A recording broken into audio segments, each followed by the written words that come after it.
الحمد لله رب العالمين والعاقبة للمتقين والصلاة والسلام على رسوله محمد وعلى آله وأصحابه أجمعين أما بعد فأعوذ بالله من الشيطان الرجيم بسم الله الرحمن الرحيم حاميم والكتاب المبين إنا أنزلناه في ليلة مباركة إنا كنا منذرين فيها يفرق كل أمر حكيم صدق الله العظيم.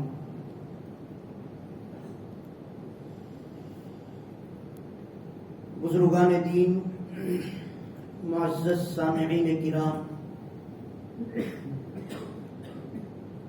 اس وقت کوئی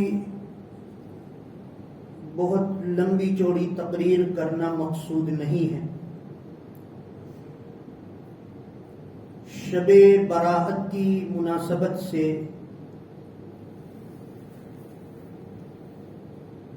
قرآن اور حدیث کی روشنی میں چند باتیں آپ حضرات کے سامنے پیش کرنی ہیں. چونکہ شب برات میں عبادت کرنے کا ہمیں حکم دیا گیا ہے اور اس رات کی عبادت کے سلسلے میں یہ بتایا گیا کہ یہ عبادت انفرادی طور پر اپنے اپنے طور پر اپنے مکانات میں اپنے گھروں میں کی جائے. اسی لیے شب براءت کے اعمال کے سلسلے میں جو روایات وارد ہوئی ہیں ان میں زیادہ تر روایات حضرت عائشہ رضی اللہ تعالی عنہا سے منقول ہے. ظاہر ہے حضرت عائشہ سے روایات کا منقول ہونا یہ دلیل ہے اس بات کی کہ آپ صلی اللہ علیہ وسلم نے اس رات کی عبادتوں کو زیادہ تر اپنے مکان میں اپنے حجرے میں کیا ہے. اگر حضور نے یہ عبادتیں مسجد میں کی ہوتی، اگر حضور نے یہ عبادتیں کسی اور جگہ کی ہوتی حضرات صحابہ کے درمیان، تو یہ روایات زیادہ تر منقول ہوتی دیگر صحابہ سے. حضرت ابو بکر سے منقول ہوتی، حضرت ابو ہریرہ سے منقول ہوتی، صحابہ سے وہ روایات ہم تک پہنچی ہوتی. لیکن زیادہ تر روایات حضرت عائشہ رضی اللہ تعالی عنہا سے مروی ہے، منقول ہے. یہ دلیل ہے کہ آپ نے زیادہ تر عبادات اس رات کی اپنے گھر میں اپنے حجرے میں فرمائی ہے. اس لیے مسجد میں اس طرح سے مل جل کر بیٹھنا، یہ صرف اس کا مقصد یہ ہوتا ہے کہ یہ رات سال میں ایک مرتبہ آتی ہے، اس میں کس طرح عبادت کی جائے، اس رات کو کیسے گزارا جائے، اس کو جو ہے اس کی یاد دہانی کرا دی جائے. لہذا اس وقت جو ہے کوئی بڑی لمبی تقریر کرنا اور بات کرنا مقصود نہیں ہے. دعا فرمائے اللہ تعالیٰ مجھے صحیح صحیح کہنے کی اور کہی ہوئی بات پر ہم سب کو عمل کرنے کی توفیق عطا فرمائے. یہ اللہ تبارک و تعالیٰ کا بڑا احسان ہے کہ اللہ تعالیٰ نے سب سے پہلے تو ہمیں اسلام جیسا عظیم دین عطا فرمایا ہے. دنیا میں بہت سے دین ہیں، بہت سے دھرم ہیں، بہت سے مذاہب ہیں. ان تمام مذاہب پر اگر آپ غور کریں گے تو اس مذہب کی ابتدا کسی نہ کسی انسان سے شروع ہوتی ہوگی. اب عیسائیت کو دیکھ لیجئے. ویسے تو عیسائیت جو ہے وہ اللہ تبارک و تعالیٰ کے نبی کی جانب سے، وہ نبی کو ماننے والے لوگ ہیں. حضرت عیسیٰ علیہ السلام کو ماننے والے لوگوں کو عیسائی کہا جاتا ہے، جن کو پہلے زمانے میں جو ہے نصارہ کہا جاتا تھا. قرآن مجید میں ان کے لیے نصارہ کا لفظ آیا ہے. اب کسی عیسائی کو پکڑ لیجئے اور اس کو پوچھئے کہ ذرا اپنے مذہب کا تعارف ہمیں کرائیے، انٹروڈکشن کرا دیجئے، تو وہ زیادہ سے زیادہ آپ کو حضرت عیسیٰ علیہ السلام تک لے جائے گا، اس سے آگے وہ نہیں بڑھ پائے گا۔ یہودیوں کو لے لیجئے، آپ ان سے پوچھئے ذرا اپنے دھرم کا ہمیں ذرا تعارف کرا دیجئے، اس کی ویاخیا بتا دیجئے، تو وہ آپ کو حضرت موسیٰ علیہ السلام تک لے جائے گا، اس سے آگے وہ نہیں بڑھ پائے گا۔ لیکن آپ ہمارے مکتب میں پڑھنے والے اس چھوٹے سے بچے سے پوچھ لیجئے کہ ذرا اسلام بتائیے، اسلام کس چیز کو کہتے ہیں، تو وہ کہے گا قرآن مجید کے راستے سے لے جاتا ہوا جناب رسول اللہ صلی اللہ علیہ وسلم کی سیرت اور سنت کو بتاتا ہوا، وہ آپ کو مکے اور مدینے کی وادیوں سے گزارتا ہوا آپ کو اللہ رب العزت تک لے جائے گا۔ یہ اللہ رب العزت کی عظیم نعمت ہے، اس سے بڑی نعمت کوئی نہیں ہے۔ دنیا کی کامیابی اور آخرت کی کامیابی اسی مذہب اسلام میں پنہا اور پوشیدہ ہے۔ اللہ تبارک و تعالیٰ فرماتے ہیں ان الدین عند اللہ الاسلام، اللہ کو سب سے زیادہ محبوب اگر کوئی چیز ہے تو وہ اسلام ہے، اسلام کے علاوہ کوئی اور چیز نہیں ہے۔ ایک دوسری جگہ فرمایا وَمَن يَبْتَغِ غَيْرَ الْإِسْلَامِ دِينًا فَلَن يُقْبَلَ مِنْهُ، کہ اسلام کو چھوڑ کر کسی دوسرے راستے سے چل کر آؤ گے، کوئی اور تہذیب لے کر آؤ گے، کوئی اور دھرم پر چل کر آؤ گے، کوئی اور راستے سے چلتے ہوئے آؤ گے، فَلَن يُقْبَلَ مِنْهُ، ہم تمہیں قبول نہیں کریں گے۔ معلوم ہوا دنیا کی کامیابی اور آخرت کی کامیابی یہ مجھے اور آپ کو سمجھ میں آئے یا نہ آئے، لیکن قرآن مجید نے کہہ دیا ہے، اللہ کے نبی صلی اللہ علیہ وسلم نے بتا دیا ہے کہ دنیا اور آخرت کی کامیابی اسلام میں ہے۔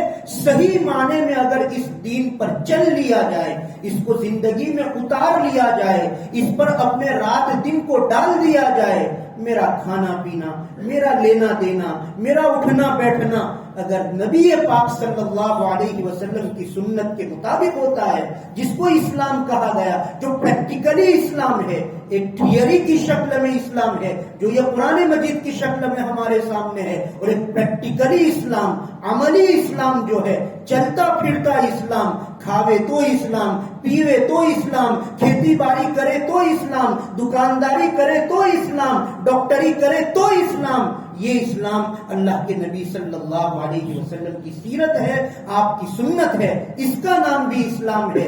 اس پر جو عمل کرے گا وہ ضرور بھی ضرور اس دنیا میں بھی اور آخرت میں بھی کامیاب ہوگا۔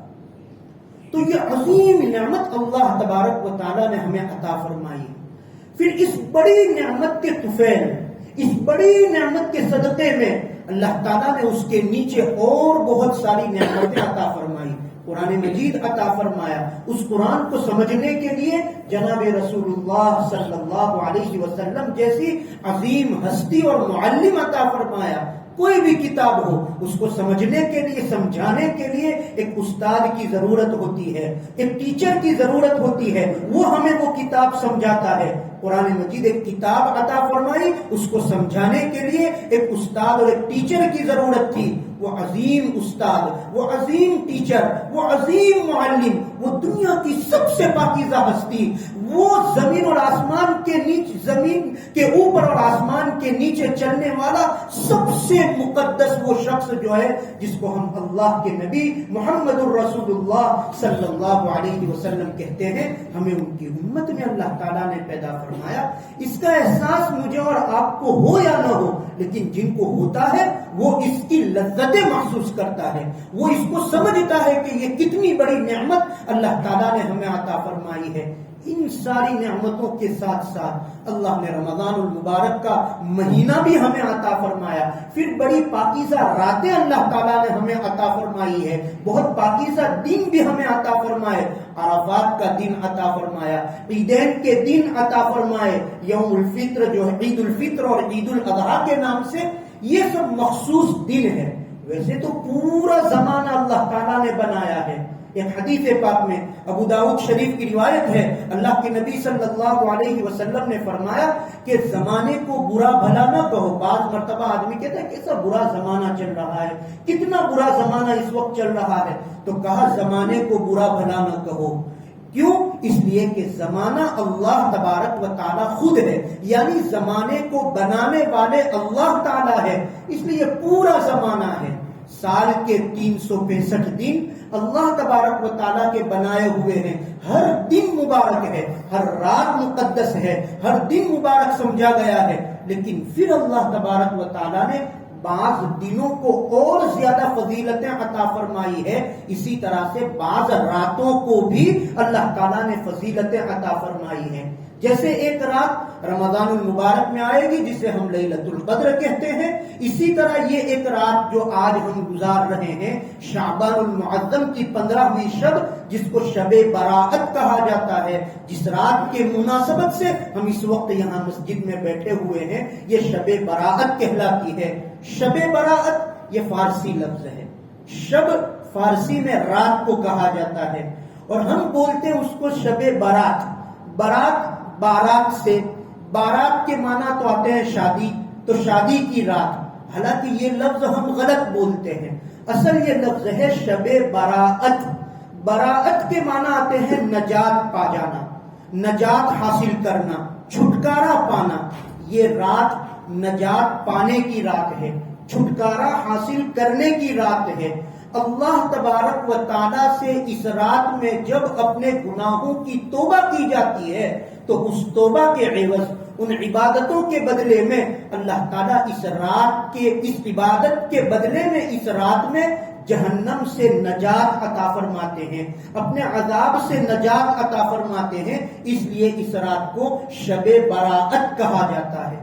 اللہ کا بڑا احسان ہے کہ ہمیں یہ رات ایسی حالت میں عطا فرمائی ہے کہ ہم جسمانی طور پر بالکل صحیح سالم ہے، ہم ذہنی طور پر بھی بالکل صحیح سالم ہے، جس طرح کی عبادت کرنا چاہیں اس طرح کی عبادت ہم کر سکتے ہیں، تلاوت کرنا چاہیں تو تلاوت کر سکتے ہیں، ہم نماز پڑھنا چاہیں تو نماز پڑھ سکتے ہیں، دعائیں مانگنا چاہیں تو دعائیں مانگ سکتے ہیں۔ کتنے سارے لوگ ہوں گے ہمارے اطراف و جوانب میں، بیچارے صاحب فراش ہوں گے، بیچارے بستر پر ہوں گے، وہ آج ان کے دل میں کتنی تمنائیں ہوتی ہوگی کہ ہم بھی جا کر مسجد پہنچے، چل کر جائیں، ہم جو ہے کوئی ہمیں لے کر جائے اور مسجد جا کر ہم وہاں نماز پڑھیں۔ بیمار ہوں گے، وہ نہیں آ سکتے ہوں گے، لیکن ان کے دل میں وہ تمنائیں، وہ امنگیں جو ہے وہ امڑ رہی ہوگی کہ ہم جا کر وہاں نماز پڑھیں، لیکن وہ نہیں آ سکتے ہیں، وہ نہیں پہنچ سکتے، وہ رات کی عبادت نہیں کر سکتے۔ ہمیں اللہ کا شکر ادا کرنا چاہیے کہ ایسی حالت میں یہ رات ہمیں نصیب ہو رہی ہے کہ ہم اللہ کو راضی کر سکتے ہیں، ہم اللہ کی عبادت کر سکتے ہیں، ہم تلاوت قرآن پاک کر سکتے ہیں۔ میں نے قرآن مجید کی آیت کریمہ پڑھی، 25ویں پارے میں سورہ دخان کی آیت کریمہ ہے، اللہ تبارک و تعالی فرماتے ہیں انا انزلناہ فی لیلۃ مبارکۃ۔ لیلۃ مبارکۃ، لیلہ رات کو کہا جاتا ہے، مبارک رات، ہم نے قرآن مجید کو اس مبارک رات میں نازل کیا۔ مفسرین فرماتے ہیں یہ مبارک رات لیلۃ مبارکۃ، اس کا مصداق کیا ہے؟ زیادہ تر مفسرین فرماتے ہیں لیلہ مبارکہ سے مراد یہ شب براءت ہے، 15ویں شعبان کی شب ہے۔ اس رات میں اللہ تبارک و تعالیٰ نے قرآن مجید کو نازل فرمایا۔ قرآن مجید کے سلسلے میں تو ہم نے یہ بھی سنا ہے کہ قرآن مجید لیلۃ القدر میں یعنی رمضان المبارک کی رات میں نازل ہوا، اور جبکہ یہاں یہ کہا جا رہا ہے کہ شب براءت میں نازل ہوا۔ دونوں باتیں ہیں۔ اس کا جواب یہ دیا گیا ہے کہ اللہ تبارک و تعالیٰ اس رات میں سال بھر میں جو کام ہونے والے ہیں ان سب کا بجٹ جو ہے وہ اس رات میں پیش کیا جاتا ہے کہ اس سال کتنے لوگ پیدا ہوں گے، اس سال کتنے لوگ دنیا سے جائیں گے یعنی کتنے مریں گے، کتنے انتقال کریں گے، اس رات کس کو کتنا رزق ملے گا، کس کا رزق کشادہ ہوگا، کس کا رزق تنگ ہوگا، یہ ساری چیزیں ان تمام امور کے فیصلے جو ہے اس رات میں کیے جاتے ہیں۔ تو اللہ تبارک و تعالیٰ نے فرشتوں کے سامنے یہ فیصلہ کیا کہ آئندہ جو رمضان المبارک میں جو لیلۃ القدر آنے والی ہے اس رات میں قرآن مجید کو اتارا جائے گا۔ تو قرآن مجید کو نازل کرنے کا جو حکم ہوا، جو فیصلہ کیا گیا، وہ فیصلہ آج کی رات میں کیا گیا، اور پھر اس کی ابتدا ہوئی لیلۃ القدر سے۔ فیصلہ آج ہوا اور ابتدا لیلۃ القدر میں ہوئی۔ بعض حضرات فرماتے ہیں کہ قرآن مجید 2 مرتبہ نازل ہوا۔ ایک مرتبہ لوح محفوظ سے یعنی 7ویں آسمان سے قرآن مجید اتارا گیا، پہلے آسمان پر جو ہمیں نظر آتا ہے، اوپر سے 7ویں آسمان سے یہاں پہلے آسمان پر قرآن مجید کو ایک ساتھ اتارا گیا۔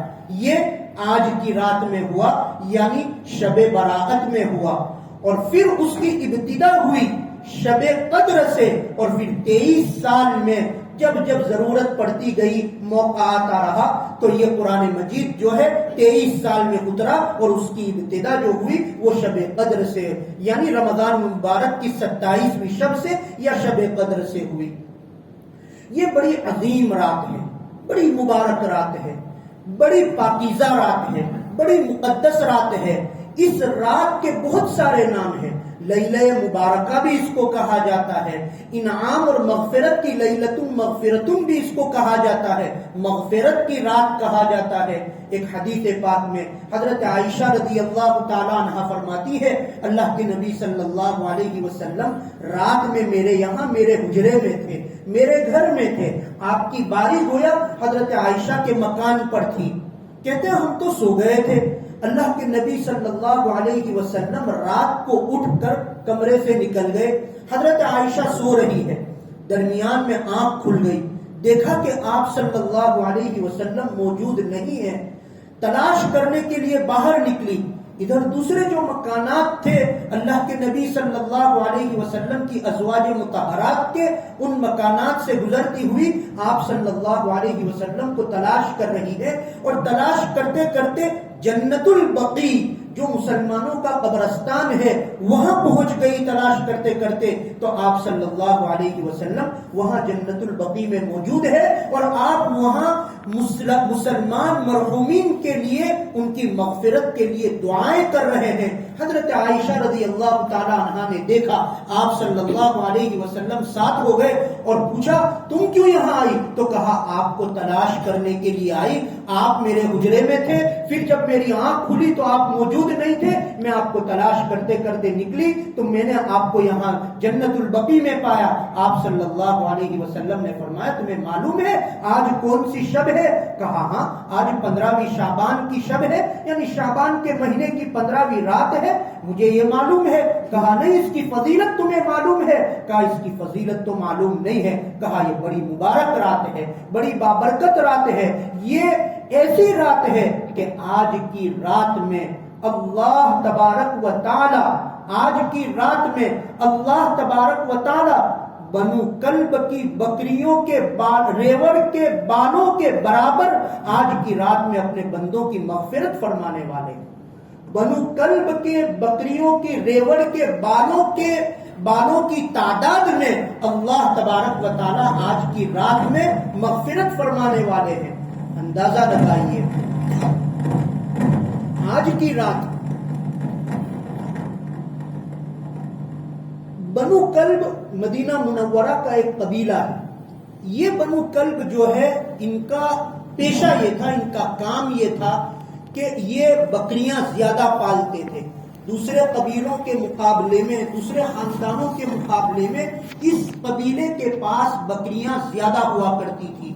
تو آپ نے فرمایا بنو کلب کی ایک بکری نہیں، بنو کلب کی 2 بکری نہیں، بکریوں کے ریوڑ کے بال، کتنی بکریاں تھی کسی کو معلوم نہیں، اور ایک بکری پر کتنے بال ہوتے ہیں وہ بھی کوئی گن نہیں سکتا، اس کو بھی کوئی شمار نہیں کر سکتا۔ اور ایک سال نہیں بلکہ ہر سال یہ رات جب آئے گی اس سال اللہ تبارک و تعالی بنو کلب کی بکریوں کی ریوڑ کے بالوں کی تعداد میں اللہ تعالیٰ جو ہے بندوں کو جہنم سے آزاد کریں گے، اللہ تعالیٰ جو ہے ان کو اپنے عذاب سے نجات عطا فرمائیں گے۔ یہ اللہ کے نبی صلی اللہ علیہ وسلم نے حضرت عائشہ رضی اللہ تعالی عنہا سے فرمایا۔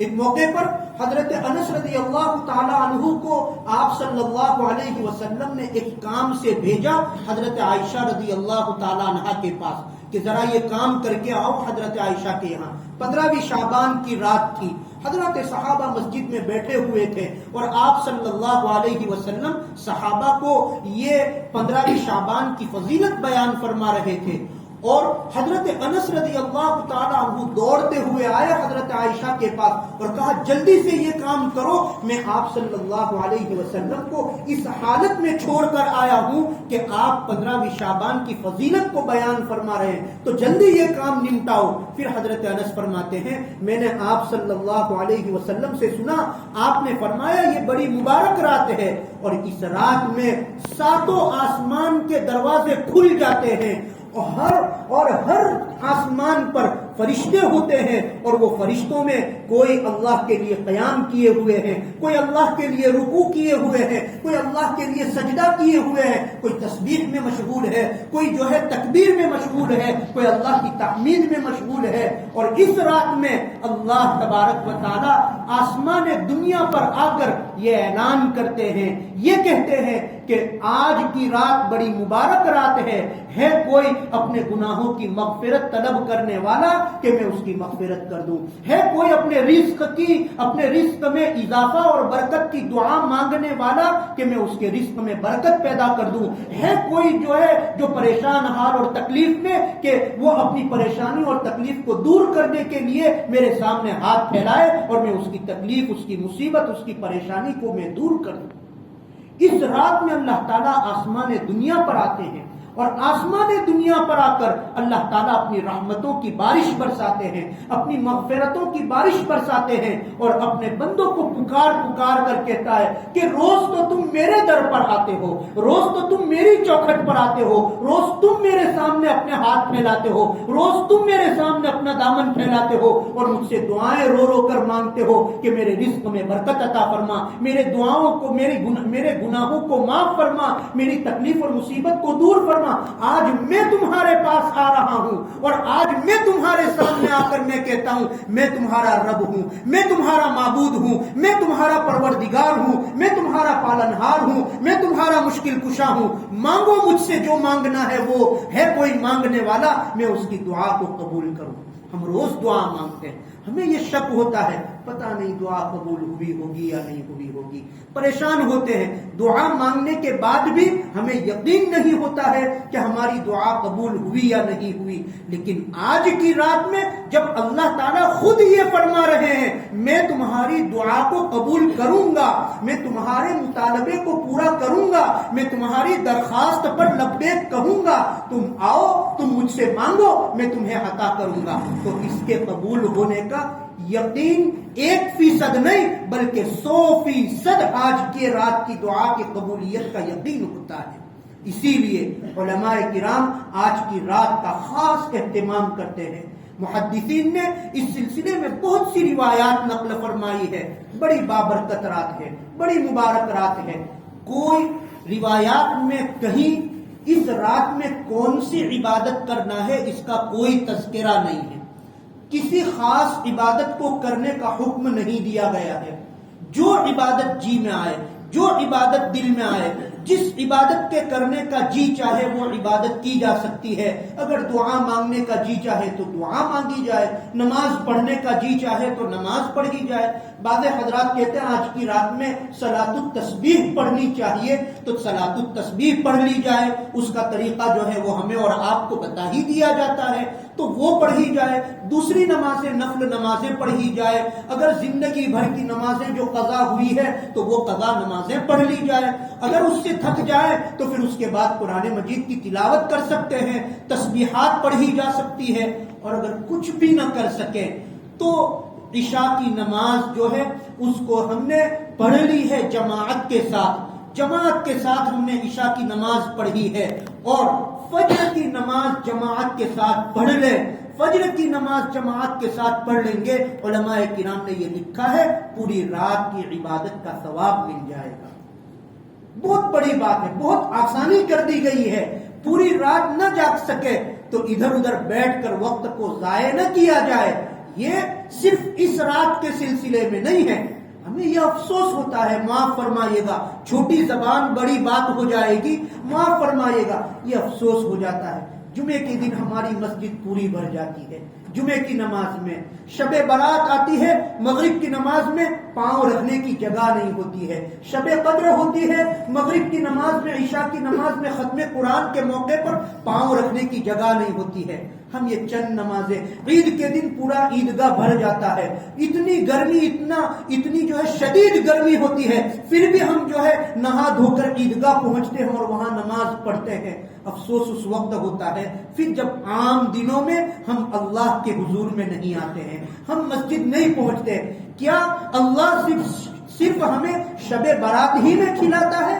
کیا اللہ صرف ہمیں شب برات ہی میں پلاتا ہے؟ کیا اللہ صرف ہمارے لیے جو آکسیجن کی جو ہوا چلاتا ہے وہ شب برات ہی میں چلاتا ہے؟ کیا وہ شب برات ہی میں ہمارا معبود ہے؟ کیا وہ شب برات ہی میں ہمارا خدا ہے؟ کیا اس کی خدائی آج کی رات کے لیے ہے؟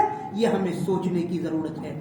ہر رات میں خدا ہے، ہر رات میں اللہ ہے، ہر پہر میں اللہ ہے، ہر منٹ میں اللہ ہے، ہر زمانے میں اللہ ہے، ہر گھڑی میں اللہ ہے. شب برات میں بھی اللہ ہے اور شب برات سے پہلے والی رات میں بھی اللہ ہے اور اس کے بعد والی رات میں بھی اللہ ہے. عبادت تو کرنی ہے ہر وقت. 5 وقت کی نمازیں جو ہمیں دی گئی وہ شب برات کی مناسبت سے نہیں، وہ عید کی مناسبت سے نہیں، بلکہ وہ مسلمان ہونے کی وجہ سے دی گئی. ہر مسلمان پر 5 وقت کی نمازوں کو فرض کیا گیا اور ہم سال کے 365 دنوں تک ہم مسلمان ہیں. ہم آج بھی مسلمان ہیں، ہم کل بھی مسلمان تھے، ہم آئندہ کل بھی مسلمان ہیں، ہم قیامت کی شام تک مسلمان ہیں. تو یہ نماز مسلمان ہونے کی وجہ سے، یہ عبادتیں مسلمان ہونے کی وجہ سے ہم پر عائد ہوتی ہے. مجھے خود اپنے گریبان میں جھانکنے کی ضرورت ہے کہ میں 5 وقت کی نماز اہتمام کے ساتھ، میں اللہ کی عبادت پورے اہتمام کے ساتھ پورا سال کرتا ہوں، یا میں صرف شب برات میں کرتا ہوں، یا میں صرف شب قدر میں کرتا ہوں. ضرورت اس بات کی ہے آج کی رات میں اللہ سے جہاں بہت ساری دعائیں مانگی جائے، جہاں اپنے گناہوں کی توبہ کی جائے، جہاں اپنی لغزشوں کے لیے اللہ کے سامنے گڑ گڑایا جائے، وہاں ایک بہت بڑی دعا ہم سب کو یہ مانگنی چاہیے کہ اللہ 5 وقت کا نمازی بنا دے. اللہ 5 وقت کا نمازی بنا دے. بہت بڑی عبادت ہے. دیکھیے قرآن مجید اللہ تعالیٰ کا بہت بڑا کلام ہے، بہت عظیم کلام ہے، خود اللہ کا کلام ہے. اللہ نے وہ الفاظ بھی اللہ کے ہیں. ایسا ہے جیسے اللہ خود بول رہے ہیں، لیکن اللہ خود ہمیں آ کر نہیں بتا سکتے تھے چونکہ اللہ بہت اعلیٰ ہے اور ہم انسان بہت نیچے ہیں. درمیان میں ایک واسطے کی ضرورت ہے. اس کو یوں سمجھ لیجئے کہ ملک کا پرائم منسٹر جو ہوتا ہے وہ ہم سے براہ راست بات نہیں کر سکتا.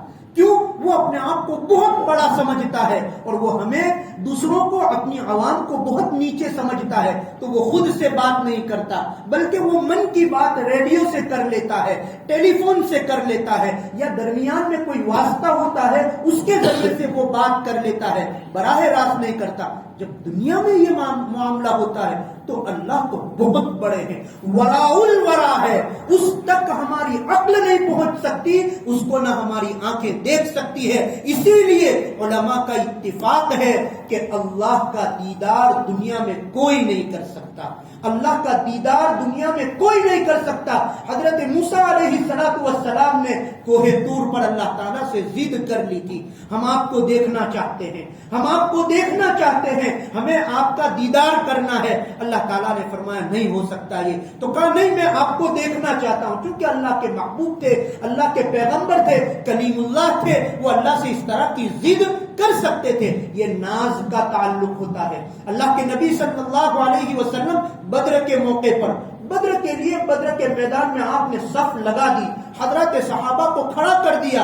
313 صحابہ ہے گنے چنے، اور وہ 313 صحابہ کو صف میں کھڑا کر کے اللہ کے نبی صلی اللہ علیہ وسلم اپنے چھپر کھٹ کے نیچے چلے گئے. جو آپ کے لیے جو تمبو بنایا تھا وہاں آپ چلے گئے اور ہاتھ اٹھائے، اور ہاتھ اٹھا کر رو رو کر دعا کرنے لگے، اے اللہ میری قدرت میں جتنا تھا، میری طاقت میں جتنا تھا، میرے اختیار میں جتنا تھا، یہ 313 کی جماعت آپ کے میدان میں، جہاد کے میدان میں لا کر آپ کے دین کی حفاظت کے لیے، آپ کے دین پر مر مٹنے کے لیے میں نے ان 313 کو لا کر کھڑا کر دیا ہے. چل کر آئے ہیں، ان کے پاس قاعدے کے ہتھیار بھی نہیں ہے، ان کے پاس تلوار بھی نہیں ہے، وہاں سامنے 1000 کا ٹھاٹھے مارتا سمندر ہے، دشمنان اسلام گھوڑوں کے ساتھ ہے، ان کے ساتھ تلواریں ہیں، ان کے ساتھ ہتھیار ہے، اور یہ 313 ہتھیار بھی نہیں ہے اللہ ان کے پاس۔ اگر آج آپ نے ان کی مدد نہیں کی، اگر آج آپ نے ان کو کامیاب نہیں کیا، تو دھرتی پر آپ کا نام لینے والا کوئی نہیں رہے گا۔ یہ حضور کہہ سکتے تھے، ان کو اللہ کے ساتھ وہ ناز کا تعلق تھا، وہ محبت تھی۔ بس اسی طرح سے حضرت موسیٰ علیہ السلام نے اللہ تبارک و تعالیٰ سے ضد کر لی، آپ کو دیکھنا چاہتے ہیں، آپ کو دیکھے بغیر نہیں جائیں گے۔ تو اللہ تعالیٰ نے گفتگو کر لی اور کہا تم کلیم اللہ ہو، میری گفتگو پر بس کر لو، مجھے دیکھنے کی ضد نہ کرو۔ کہا نہیں دیکھیں گے۔ تو اللہ تعالیٰ نے ایک پہاڑ پر، ایک کونے پر اپنی تجلی اتاری، خود ظاہر نہیں ہوئے، صرف اپنی روشنی پھینکی۔ اس روشنی کی وجہ سے حضرت موسیٰ علیہ السلام بے ہوش ہو گئے۔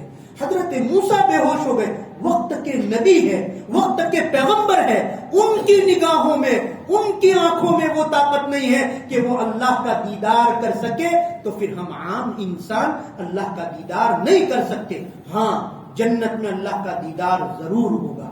جہاں جنت ملنے والی ہے وہاں سب کچھ نعمتیں جب مل جائے گی، پھر اللہ تعالیٰ پوچھیں گے اور کچھ چاہیے تمہیں، اور کسی چیز کی حاجت اور ضرورت ہے؟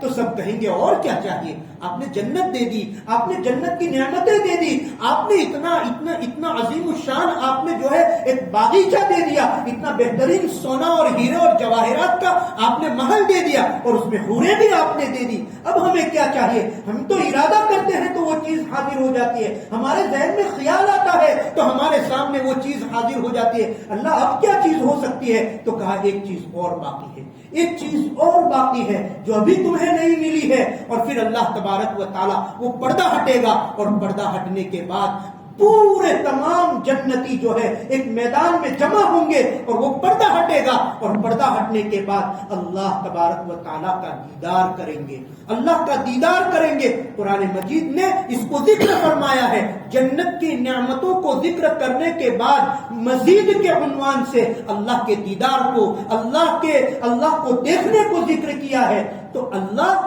براہ راست ہم سے گفتگو نہیں کر سکتے، کیونکہ اللہ بہت مقدس ہے، بہت اوپر ہے، وراء الورا ہے، اور ہم نیچے ہیں، اس لیے گفتگو نہیں ہو سکتی۔ تو یہ قرآن مجید اللہ تعالیٰ نے ہمیں عطا فرمایا، یہ اللہ کا کلام ہے، تو اللہ کو دیکھ نہیں سکتے۔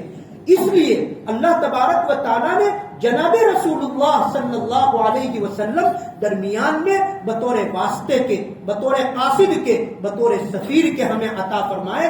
ان کے ذریعے سے ہمیں اللہ کی چاہت کا، اللہ کی چیز کا مطالبہ کرتے ہیں، کس چیز کو ہم سے چاہتے ہیں اس کو حضور بتاتے ہیں۔ آپ نے زبانی بھی بتایا، آپ نے عمل کر کے بھی بتایا۔ آج کی رات میں جناب نبی کریم صلی اللہ علیہ وسلم جہاں عبادتیں کرتے تھے، وہاں ایک عبادت کا ذکر روایات میں ملتا ہے، ایک خاص عمل کا ذکر ملتا ہے، اور وہ یہ ہے کہ آپ صلی اللہ علیہ وسلم آج کی رات میں قبرستان تشریف لے گئے تھے۔ اسی وجہ سے قبرستان جایا جاتا ہے۔ یہ ایک عمل خصوصیت سے ملتا ہے۔ جہاں تک تعلق ہے نماز پڑھنے کا، وہ ہر رات میں حضور نماز پڑھتے تھے۔ کیسی نماز پڑھتے تھے؟ اللہ کے نبی صلی اللہ علیہ وسلم نماز پڑھنے کا طریقہ حضور کا یہ تھا، اتنا طویل قیام کرتے تھے کہ آپ کے پاؤں مبارک متورم ہو جاتے تھے۔ متورم، آپ کے پاؤں مبارک گجراتی میں کہیے وہ سوج جاتے تھے، بڑے ہو جاتے تھے، موٹے ہو جاتے تھے۔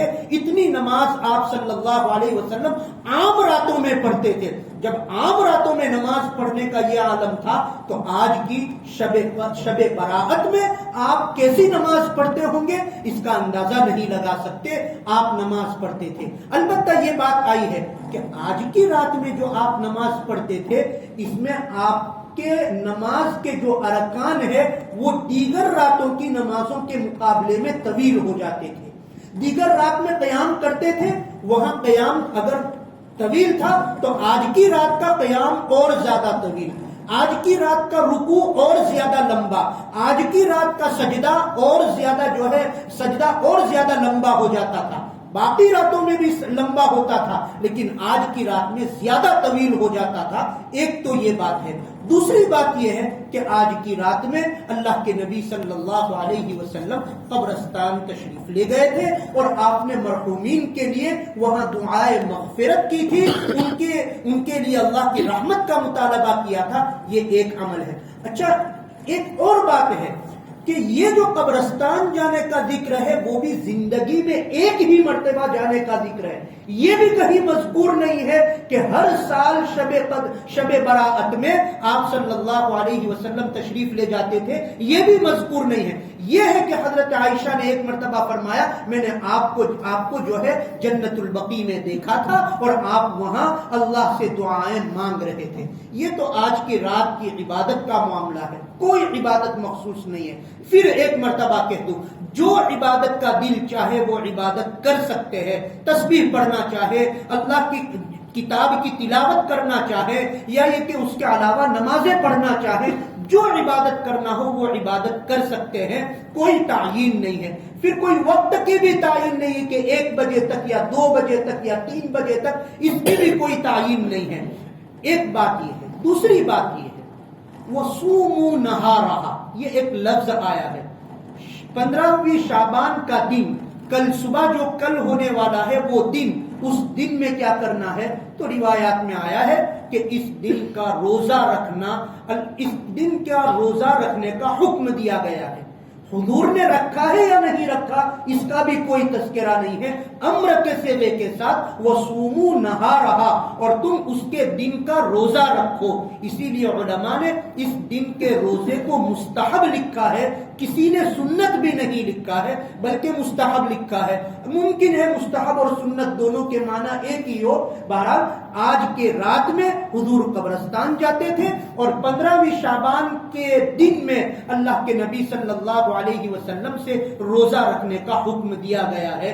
ورنہ یہ رات بڑی مبارک ہے. اور جیسا کہ میں نے عرض کیا, ایک حدیث پاک میں نے ذکر کی, آج کی رات میں اللہ تعالیٰ آسمان دنیا پر آ کر ہمیں جھنجھوڑتے ہیں, ہمیں پکارتے ہیں کہ ہے کوئی دعا مانگنے والا میں اس کی دعا قبول کروں, اپنی گناہوں کی توبہ کرنے والا میں اس کے گناہوں کو معاف کروں. گناہ انسان سے ہو جاتے ہیں.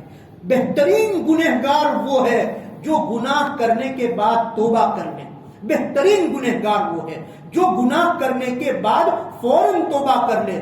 اور اللہ تعالیٰ توبہ کو ضرور قبول کرتے ہیں, توبہ کو ضرور قبول کرتے ہیں. ایک مرتبہ حضرت عمر رضی اللہ تعالیٰ عنہ اللہ کے نبی صلی اللہ علیہ وسلم کی خدمت میں پہنچے روتے ہوئے. حضور اپنے حجرے میں تشریف فرما ہے اور روتے ہوئے حضرت عمر رضی اللہ تعالیٰ عنہ حضور کی خدمت میں پہنچے. پوچھا جناب کیا ہوا, اس وقت یہ رونا کیوں آ رہا ہے؟ تو کہا حضرت آپ کے دروازے پر ایک نوجوان بیٹھا ہوا ہے اور وہ رو رہا ہے. اس کے رونے کی حالت کو دیکھ کر مجھے بھی رونا آ گیا اور میں آپ کے پاس روتے ہوئے پہنچا ہوں. حضور نے فرمایا وہ کیوں رو رہا ہے؟ اس نوجوان کو بلاؤ. چنانچہ ایک نوجوان آیا, حضور کی خدمت میں آ کر بیٹھا. حضور نے پوچھا کیوں رو رہے ہو, کیا ہوا, کیا تکلیف ہے, کیا پریشانی ہے, اس وقت رونے کی کیا ضرورت ہے, اور میری چوکھٹ پر آ کر تم کیوں رو رہے ہو؟ تو کہا تم سے کیا گناہ ہو گیا؟ کہا حضور مجھ سے گناہ ہو گیا. تو کہا کیا تم نے کوئی قتل کیا؟ کہا نہیں میں نے اس سے بھی بڑا گناہ کیا. تم نے شرک کیا؟ تو کہا میں نے اس سے بڑا گناہ کیا ہے. تو تم نے چوری کی؟ کہا میں نے اس سے بھی بڑا گناہ کیا ہے. تو کہا جب تم نے شرک نہیں کیا ہے, جب تم نے کفر نہیں کیا ہے اور اس کے علاوہ کوئی گناہ کیا ہے تو توبہ کرو گے تو اللہ تبارک و تعالیٰ تمہاری توبہ کو قبول کر لیں گے. اس نے کہا نا میرا گناہ تو بہت بڑا ہے, اللہ تعالیٰ مجھے معاف نہیں کریں گے. تو حضور نے پوچھا بتاؤ تمہارا گناہ بڑا ہے یا اللہ کا عرش و کرسی بڑا ہے؟ اس نے کہا اللہ کے عرش و کرسی سے بھی بڑا میرا گناہ ہے, میرا گناہ عرش اور کرسی سے بھی بڑا ہے. تو آپ صلی اللہ علیہ وسلم نے فرمایا بتاؤ تمہارا گناہ بڑا ہے یا اللہ کی ذات اور اس کی رحمت بڑی ہے؟ تو کہا اللہ کی رحمت بڑی ہے, اس سے بڑا میرا گناہ نہیں ہے. تو پھر تمہاری توبہ قبول ہو جائے گی. بتاؤ تم نے کیا گناہ کیا ہے, بتاؤ تم نے کیا گناہ کیا ہے؟ وہ نوجوان بڑا ڈرتے ہوئے, کپاتے ہوئے, اس کی زبان پر لرزہ طاری تھا اور کپاتے ہوئے اس نے حضور سے کہا حضور میں 60 سال سے کفن کی چوری کرتا ہوں. 7 سال سے میرا یہ کام ہے کہ میں کفن کی چوری کرتا ہوں. برابر آج تک میں کفن چراتا ہوں. لیکن گزشتہ کل رات میں اور بڑا گناہ ہو گیا. کفن کی چوری چھوڑ دیجئے, گزشتہ کل رات میں مجھ سے اور بڑا گناہ ہو گیا. اور وہ یہ ہوا کہ کل گزشتہ انصار کی ایک دوشیزہ, قبیلہ انصار کی ایک لڑکی جو ہے اس کا انتقال ہوا. رات کو کفن چوری کرنے کی غرض سے میں قبرستان پہنچا, اور قبرستان پہنچ کر میں نے اس کی قبر کھودی, اور قبر کھودنے کے بعد میں نے اس کا کفن نکالا. اس نوجوان لڑکی کو میں نے جب برہنہ کیا, اس کا کفن نکالا.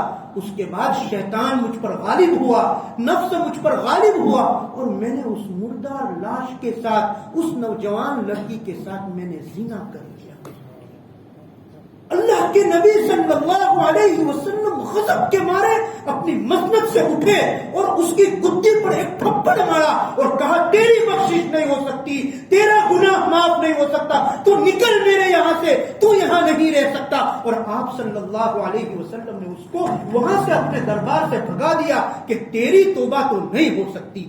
یہ بھی کوئی گناہ ہوتا ہے کہ مردار کے ساتھ اس طرح جو ہے اس طرح زنا کیا جائے؟ تیری مغفرت کی کوئی گنجائش نہیں ہے. وہ نوجوان وہاں سے مایوس ہو کر چلا گیا. وہ نوجوان وہاں سے حضور کے دربار سے نکل گیا اور اللہ کے سامنے گر گیا, اور 40 دن تک برابر روتا رہا اور اللہ سے مغفرت کی دعا مانگتا رہا, اپنی بخشش کی دعا مانگتا رہا, توبہ کرتا رہا. 40 دن کے بعد وہ کھڑا ہوا اور اس نے کھڑے ہو کر یہ کہا, اے اللہ, اگر تو رحیم و کریم ہے, اگر تو پروردگار اور پالنہار ہے, اگر تو رحمان ہے, تیری رحمت وسیع ہے, اگر تو نے میری توبہ کو قبول نہیں کیا ہے, میرے گناہ کو معاف نہیں کیا ہے, تو ابھی آسمان سے آگ اتار دے اور وہ آگ مجھے جلا کر خاکستر کر دے. دنیا میں مجھے اس گناہ کا عذاب دے دے, آخرت کا عذاب میں برداشت نہیں کر سکتا. اور اگر تو نے میری توبہ قبول کر لی ہے, اگر تو نے تیری رحیمی, تیری ستاری, تیری مغفرت, تیری رحمت کا سلوک میرے ساتھ کیا ہے, اگر میری توبہ تجھے قبول ہے, تو اپنے رسول کو, اپنے پیغمبر کو اطلاع پہنچا دے کہ میں نے اس نوجوان کا توبہ قبول کر لی ہے. ادھر وہ یہ کلمات کہہ رہا ہے, ادھر اللہ کی رحمت کو جوش آتا ہے. جبرائیل امین اترتے ہیں, اللہ کے نبی صلی اللہ علیہ وسلم کی خدمت میں پہنچتے ہیں, اور جبرائیل امین کہتے ہیں اللہ نے آپ کو سلام کہا ہے. حضور سے کہتے ہیں اللہ نے آپ کو سلام کہا ہے, اور یہ پوچھا ہے یہ بندے کو تم پیدا کرتے ہو یا اللہ پیدا کرتے ہیں؟ کہا اللہ پیدا کرتے ہیں. ان بندوں کو رزق تم دیتے ہو یا اللہ دیتے ہیں؟ کہا اللہ دیتے ہیں. بندوں کی توبہ تم قبول کرتے ہو یا اللہ کرتے ہیں؟ تو کہا اللہ توبہ قبول کرتے ہیں. ان کے گناہوں کو اللہ معاف کرتے ہیں. تو کہا گواہ رہیے وہ جو نوجوان آیا تھا, اس نوجوان کی اللہ تعالیٰ نے مغفرت فرما دی ہے, اس نوجوان کو اللہ تعالیٰ نے معاف فرما دیا ہے. یہ ہے اللہ تبارک و تعالیٰ کے یہاں اپنے گناہوں پر 2 گرم آنسو بہانے کی ضرورت ہوتی ہے, ندامت کی ضرورت ہوتی ہے, پچھتاوے کی ضرورت ہوتی ہے, شرمندگی کی ضرورت ہوتی ہے. ایک نیک عمل کیا جاتا ہے, اس کے بعد اگر دوسرا نیک عمل کرنے کی توفیق ہوتی ہے تو علماء فرماتے ہیں یہ دلیل ہے اس بات کی کہ پہلا جو نیک عمل آپ نے کیا وہ اللہ کے یہاں مقبول ہے. فجر کی نماز پڑھی اور پھر ظہر کی نماز پڑھنے کی اللہ نے توفیق دے دی, یہ علامت ہے اس بات کی کہ ہم نے جو فجر کی نماز پڑھی ہے وہ قبول ہو گئی ہے. ظہر کی نماز پڑھی, عصر کی نماز پڑھنے کی توفیق مل گئی, یہ دلیل ہے کہ وہ عصر کی, ظہر کی جو نماز پڑھی تھی وہ ظہر کی نماز قبول ہو گئی. اسی طرح سے جب گناہ ہوتا ہے اور گناہ ہونے کے بعد جب دل میں ایک وسوسہ پیدا ہوتا ہے, جب دل میں ایک خوف پیدا ہوتا ہے, یار میں نے بہت غلط کام کر دیا, یار مجھے ایسا نہ کرنا چاہیے تھا, میرے سے بہت بڑا گناہ ہو گیا, یہ جو ایک خاص قسم کی کیفیت پیدا ہوتی ہے, بس یہی کیفیت یہ اللہ کا خوف ہے, یہی کیفیت یہ اللہ کی خشیت ہے. اسی سے اللہ تعالیٰ گناہوں کو معاف کر دیتا ہے. 2 چیزوں کی اللہ کے یہاں بڑی قدردانی ہے, 2 قطروں کی اللہ کے یہاں بڑی قدردانی ہے. ایک میدان جہاد میں جو جسم سے خون کا قطرہ گرتا ہے اس کی اللہ کے یہاں بڑی قدردانی ہے، اور ایک گنہگار کی آنکھوں سے جو گرم گرم آنسو گرتے ہیں اللہ کے یہاں اس کی بڑی قدردانی ہے۔ ہم اور آپ نہیں دیکھتے، ہمارے ملک میں جو چیز نہیں ہوتی ہے اس کا ویلیو زیادہ ہوتا ہے، جو چیز یہاں نہیں ہوتی اس کا ویلیو زیادہ ہوتا ہے۔ اللہ کے یہاں یہ دو چیزیں نہیں ہیں، گنہگار کے آنسو نہیں ہے اور شہید کے خون کا قطرہ نہیں ہے، اس لیے ان دو چیزوں کا ویلیو بہت زیادہ ہے۔ وہ شہید کے خون کا قطرہ اس کے حلق سے، اس کے جسم سے زمین پر گرتا نہیں ہے، اس سے پہلے اللہ اس کی مغفرت فرما دیتے ہیں۔ گنہگار کی آنکھ سے نکلنے والا وہ آنسو اس کے رخساروں سے گزرتے ہوئے، اس کے چہرے سے گزرتے ہوئے اس کے دامن پر نہیں پہنچتا، اس سے پہلے اوپر اللہ تعالیٰ اس کی مغفرت کے فیصلے فرما دیتے ہیں۔ ضرورت اس بات کی ہے کہ میں ان چیزوں کو سمجھوں، یقین ہونا ضروری ہے۔ سب سے بڑی بات، بنیادی چیز یقین کا ہونا ضروری ہے۔ اگر یقین نہیں ہے تو کوئی چیز نہیں ہو سکتی، اور یقین ہے تو وہی یقین 5 وقت کے لیے کھینچ کر لائے گا، وہی یقین قرآن مجید کھلوائے گا، وہی یقین وہی یقین دوسرے نیک کاموں کی طرف بھی لے جائے گا۔ یقین ہونا ضروری ہے۔ یقین تھا تو وہ افریقہ کا رہنے والا بلال، جس کو بلال حبشی کہتے ہیں، وہ مؤذن بن جاتا ہے، اللہ کے رسول صلی اللہ علیہ وسلم کا چہیتا بن جاتا ہے۔ اور یقین نہیں تھا تو وہی ابو الحکم، جس کو ابو لہب کہا جاتا، ابو جہل کہا جاتا ہے، وہ بدنام ہو کر دنیا میں پھرتا ہے۔ یقین تھا تو صحابہ کی ایک جماعت نکلی، اور یقین نہیں تھا تو صحابہ کیا، سامنے کفار کی بڑی جماعت نکلی۔ یقین تھا تو حضرات صحابہ نے اپنے حلقوم اور اپنی جان تک حضور کے حوالے، اسلام اور دین کے حوالے کر دینا ان کے لیے کوئی بڑی بات نہیں تھی۔ اور یقین نہیں تھا تو وہی عرب کے رہنے والے، وہی ایک بستی میں رہنے والے، وہی مکے میں رہنے والے، وہی مدینے میں رہنے والے حضور کے مقابلے میں کھڑے ہو جاتے ہیں۔ بنیادی چیز یقین ہے۔ آج کی رات میں جتنی فضیلتیں بیان کی گئی ہے، ان تمام فضیلتوں پر یقین کا ہونا ضروری ہے۔ یہ چیز بہت ضروری ہے۔ چنانچہ یقین ایک بہت بڑی نعمت ہے۔ سراقہ ابن جعشم، ایک صحابی گزرے ہیں، سراقہ ابن جعشم بیمار ہو گئے۔ بیمار ہونے کے بعد بالکل مرض الوفات میں ہے، بیماری یعنی اس طرح کی بیماری ہو گئی کہ غالباً ان کا انتقال ہو جائے گا۔ اطباء آ گئے، ڈاکٹر آ گئے، ان سب نے کہہ دیا لا علاج بیماری ہے، یہ ان کو اب کوئی شفا نہیں ہوگی، ان کا جانا طے ہے۔ چنانچہ یہ بات سن کر خاندان والوں نے، رشتہ داروں نے تجہیز و تکفین وغیرہ کی تیاریاں شروع کر دی۔ ادھر سراقہ ابن جعشم کہتے ہیں میری موت نہیں ہونے والی ہے، میں ابھی اور زندہ رہنے والا ہوں، تم اس طرح کے خام خواہ کے تکلفات نہ کرو، میری موت اس وقت نہیں ہونے والی ہے۔ لوگ کہہ رہے ہیں، اطباء کہہ رہے ہیں یہ مر جائیں گے، اب ان کا علاج نہیں ہوگا، اور وہ خود کہہ رہے ہیں میں ابھی اور زندہ رہنے والا ہوں۔ یہ وہی سراقہ ابن جعشم ہے جو اللہ کے نبی صلی اللہ علیہ وسلم جب ہجرت فرما کر مکہ مکرمہ سے مدینہ منورہ جا رہے تھے تو کفار نے، مشرکین نے، مکہ کے لوگوں نے یہ اعلان کیا تھا کہ جو بھی محمد الرسول اللہ صلی اللہ علیہ وسلم کو پکڑ کر لائے گا ہم اس کے ہاتھ میں سونے کے کنگن پہنائیں گے۔ یہ انہوں نے اعلان کیا تھا، یہ لالچ دی تھی، جو ان کو پکڑ کر لائے گا ہم اس کے ہاتھ میں سونے کے کنگن پہنائیں گے۔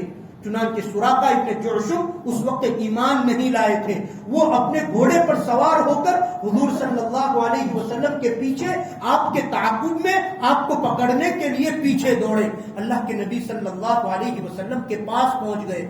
حضور نے پوچھا کیوں آنا ہوا؟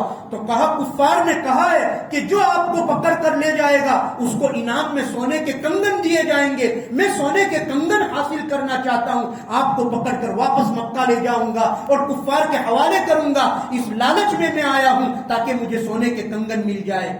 آپ صلی اللہ علیہ وسلم نے فرمایا کیا بات کرتے ہو، اس مقصد سے آئے ہو؟ اگر تم ایمان قبول کر لیتے ہو، اگر تم اسلام قبول کر لیتے ہو، میری دعوت تم اگر قبول کر لیتے ہو تو ایک دن وہ آنے والا ہے کہ تمہارے ہاتھوں میں ایران کے بادشاہ کے کنگن پہنائے جائیں گے، ایران کے کسرائے ایران کے کنگن تمہارے ہاتھوں میں پہنائے جائیں گے، تم آج ان کے کنگن کے لیے مجھ تک پہنچے ہو، اسلام قبول کر لو، تمہارے ہاتھ میں ایران کے بادشاہ کے کنگن آئیں گے۔ وہ سراقہ ابن جرشم کہتے ہیں ان کی موت کا وقت آ رہا ہے، لوگ کہتے ہیں یہ مر جائیں گے، وہ کہتے ہیں ابھی میں نے وہ کنگن پہنے نہیں ہے، حضور نے مجھے کہا ہے ابھی میں نے وہ کنگن پہنے نہیں ہے، اس لیے میری موت آنے والی نہیں ہے۔ چنانچہ وہ شفایاب ہوئے، اور شفایاب ہونے کے بعد ان کی بیماری ختم ہو گئی۔ حضرت عمر رضی اللہ تعالیٰ عنہ کا زمانہ آتا ہے، ایران فتح ہوتا ہے، اور خود حضرت عمر رضی اللہ تعالیٰ عنہ وہ ایران کے بادشاہ کے کنگن لے کر آتے ہیں اور سراقہ ابن جوشم کے ہاتھوں میں پہناتے ہیں۔ یہ کیا چیز تھی؟ یہ بیماری کے بستر پر، یہ مرض الوفات میں کہیے، لوگ ان کی تجہیز و تکفین کی تیاری کر رہے تھے، اس وقت سراقہ کے قالب میں وہ جو ایمان کی اور یقین کی روح بولتی تھی، وہ بات وہ یہ یقین کی روح ہے۔ ایسا یقین ہم سے مانگا جاتا ہے، ایسے یقین کا ہم سے مطالبہ ہے۔ جب ایسا یقین ہوتا ہے تو پھر شعبے جو ہے وہ معجزے بن جاتے ہیں۔ ایسا یقین جب ہوتا ہے تو پھر ہوائیں چلتی ہے۔ عمرو ابن ثابت ابن اسیرم، اللہ کے نبی صلی اللہ علیہ وسلم مدینہ منورہ میں ہے، احد کے لیے تیاریاں ہو رہی ہیں۔ انصار جو قبیلہ ہے بڑا، اس کی ایک شاخ ہے قبیلہ بنو اشہل۔ قبیلہ بنو اشہل کا ایک فرد ہے، اس کا نام ہے عمرو ابن ثابت ابن اسیرم۔ اسلام قبول نہیں کیا ہے، مسلمان چلے گئے احد کے لیے، جنگ احد ہو رہی ہے، جنگ چل رہی ہے، اور یہ شخص کفر کی حالت میں ہے، اپنی تلوار لے کر وہاں میدان میں پہنچتے ہیں، اور میدان میں پہنچ کر حضور کے چہرے کو دیکھتے ہیں کفر کی حالت میں، اسلام قبول نہیں کیا، کفر کی حالت میں حضور کے چہرے کو دیکھتے ہیں، جنگ چل رہی ہے، اور حضور سے جا کر پوچھتے ہیں اگر میں نے اسلام قبول کر لیا تو مجھے کیا ملے گا؟ حضور سے پوچھتے ہیں جنگ کی حالت میں، اگر میں نے اسلام قبول کیا تو مجھے کیا ملے گا؟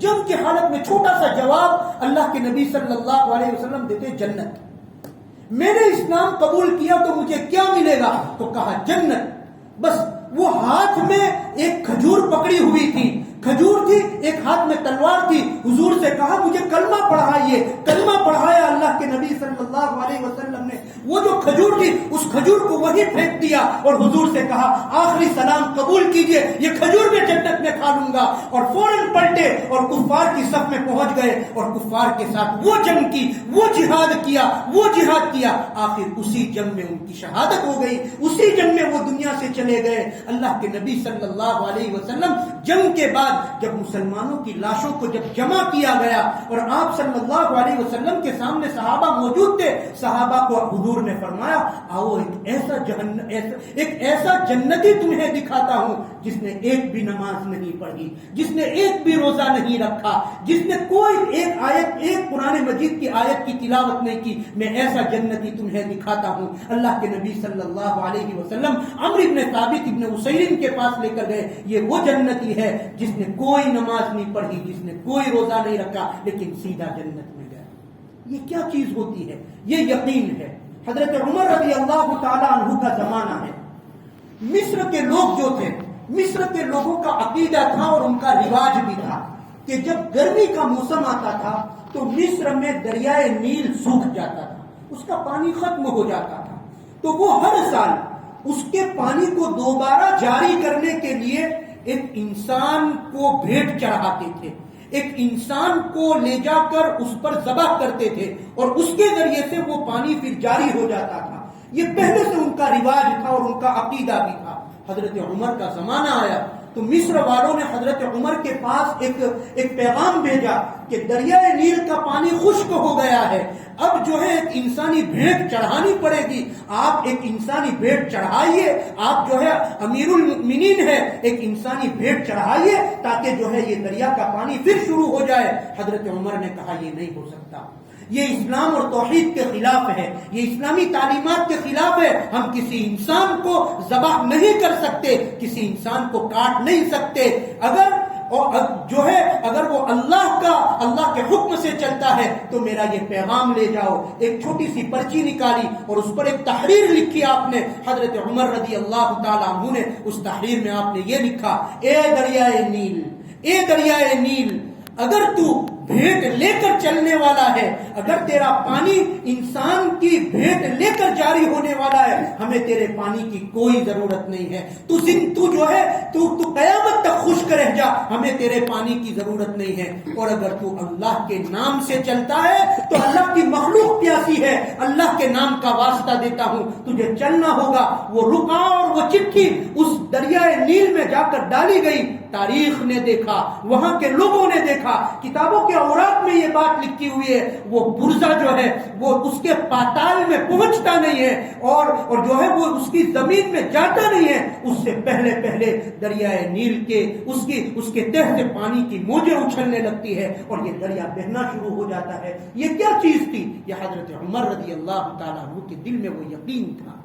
یقین ضروری ہوتا ہے. یقین اگر ہوتا ہے تو پھر وہ راتوں کو بھی جگاتا ہے. یقین ہوتا ہے تو وہ قبرستان بھی لے جاتا ہے. یقین ہوتا ہے تو وہ اللہ کی راہ میں خرچ بھی کراتا ہے. یقین ہوتا ہے وہ 5 وقت کی نمازیں بھی پڑھاتا ہے. اس لیے ضرورت اس بات کی ہے قرآن کی آیتوں پر یقین ہو، اللہ کے نبی صلی اللہ علیہ وسلم کے فرامین عالیہ پر یقین ہو.